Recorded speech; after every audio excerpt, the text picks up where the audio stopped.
If the title sounds a little bit boastful, and if it sounds like I'm bigging myself up, well, suppose I am, really. Because today was supposed to be a day off. I wasn't going to be working at all. The only thing I was doing in the workshop today was cleaning, and I was cleaning in the house. It's Good Friday, so I thought it would be a good idea not to really do anything. Take the day off, and I was sitting in the park with the dog, and it was raining, of course. And then the phone rang, and there was a gentleman inquiring if I was the TV repair guy that's in town, and luckily for him, I am the TV repair guy in town, and this is what he had to show me. It's not looking very healthy, is it? But I do digress. So I suppose the first thing I need to point out while I'm making this video today is don't expect the quality to be brilliant, because I wasn't expecting to be making a video today, so I didn't set anything up. The workshop is a complete mess, but I like to video everything that I do, and it's only when I kind of got a few minutes into repairing this I suddenly thought, well, it could make an interesting video, and I'm well behind on my interesting videos, so I did it. This is one of those occasions where you don't really have a choice, not as a repairman, but as a human being. Because I took the call probably about lunchtime on Good Friday, spoke to the gentleman. I did ask the question, is this your only TV? To which he replied, yes. And when he told me it was a Panasonic and something's happened to the screen because it's been knocked over, I suddenly realised, well, it's probably not going to be repairable. But he gave me the model number, and the model number made me realise that this has got a very common screen in it.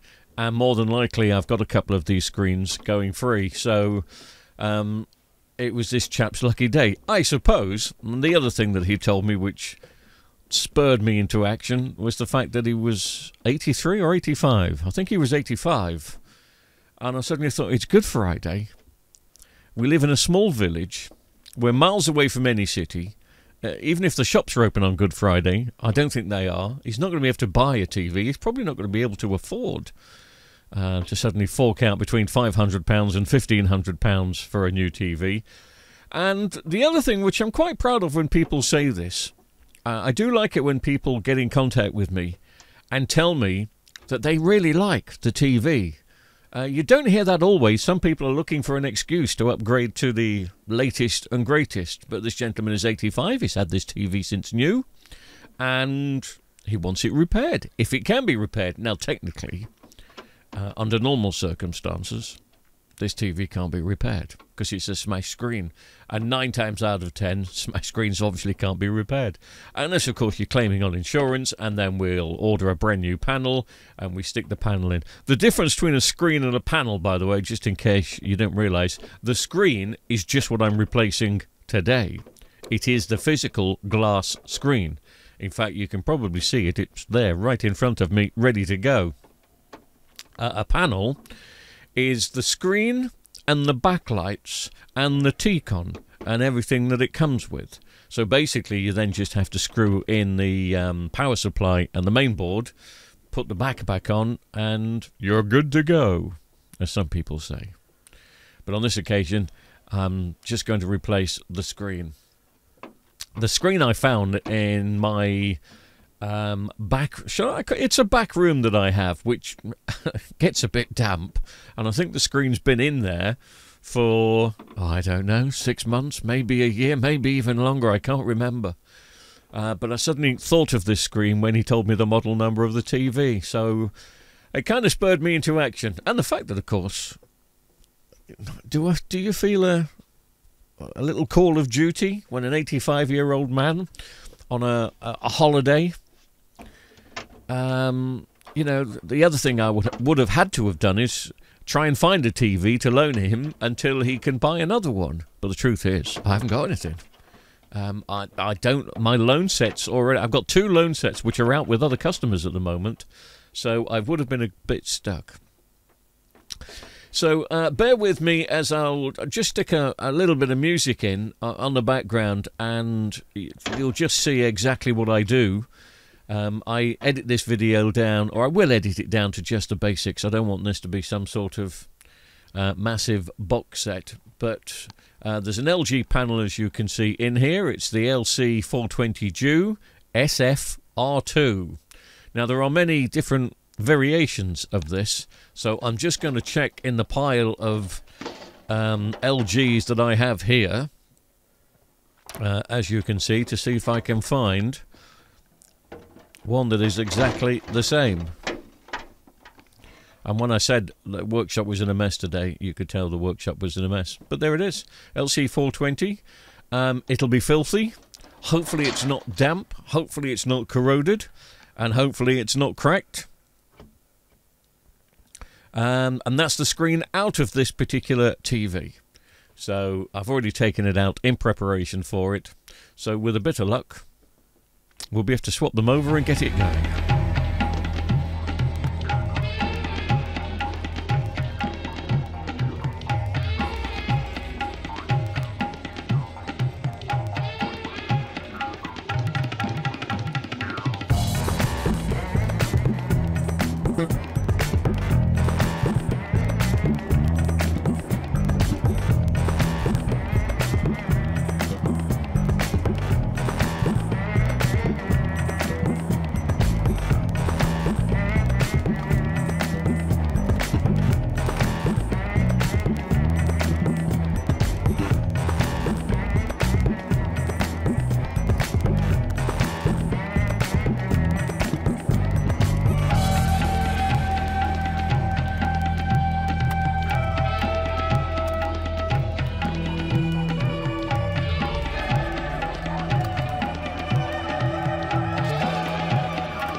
So as I mentioned earlier, this isn't a normally, shall I say, tightly edited video. I've just chopped some bits out so you can see what I've been doing. So I'm just going to let the video run now, and I will edit it down, but I'm not going to do a running commentary, so you'll have to put up with my coughs, splutters, out of breathness, and general cursing as we put this screen in, and just hope that the screen's going to be okay, because at the moment I haven't got the faintest idea.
And really now all I've got to do is just test and make sure that the screen is okay, bearing in mind that this screen has been in not necessarily a damp... Well, no, I think a damp place is absolutely fine. And I haven't tested it before. I've only put a few screws in the back. In the back of my mind, I'm half expecting to see some lines or some dodginess on the picture. Again, this screen is going to be 10 years old. But I'm hoping... Not just for me, more for the gentleman, but of course a little bit for me, because I want to make sure that the work that I've done, and I think this has taken over an hour, I can't quite remember now because I've edited it down, but I think I've spent over an hour doing this, and to my surprise, the picture quality is absolutely spotless. No lines, nothing missing, just wants a good clean, which I'm going to do now, and put the rest of the screws back in, and whip it down to the chap in question who's just down the road. In fact, he's probably just far enough down the road for me to carry it, but it's Good Friday and I'm not going to walk through the village carrying a TV because people will think I've nicked it. Especially in this village. They won't understand. But anyway, the TV is going and he's going to be able to have his TV back, I suppose. I'm not going to charge him for the screen because it could fail any day now, and I don't want that on my conscience. It could keep going for another 5-10 years, who knows. I'm just going to charge for a bit of labour. Thanks for watching.